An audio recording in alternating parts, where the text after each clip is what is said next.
Hello, everybody. So you can think about this week as a kind of transition from art to philosophy.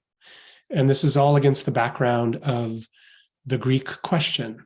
So what is the Greek question? I'm going to give you a minute to call it to mind. This will be on the test. What is the Greek question? So the Greek question is, how are we going to live if nobody's telling us how to live? And this was to mark a change in a kind of society, a kind of community against the background of something we can call godlike kings. So democracy was a form of government that arose out of the background of that Greek question. If we're not going to listen to somebody who thinks they're special, we got to figure it out for ourselves. Then we introduced Greek tragedy, and specifically Antigone, as a form of art that came into existence during that time. And so we can logically ask ourselves, how might Greek tragedy help people figure things out when nobody's telling them what to do? So I want you to keep thinking about that.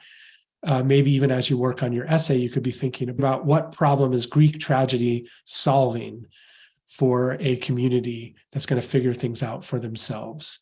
And even Antigone specifically, what is Antigone? What problem might it be solving for the people in the audience?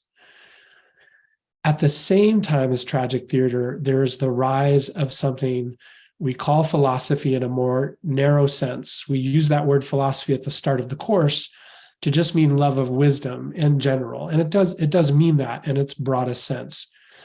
But there's a more specific understanding of philosophy in the background of the Greek question, which is, if nobody's telling us what to do, then we have to have some other method of figuring things out. Again, democracy was a political method for doing that. We could just vote. We'd have different opinions and we vote. But there was also pressure to just sort things out, think about them, discuss them, argue about them, try to convince other people. So philosophy, in this more narrow sense, is the attempt to just figure things out by thinking about them. So that's what we're going to transition to this week, is that more narrow sense. This against the background of the Greek question.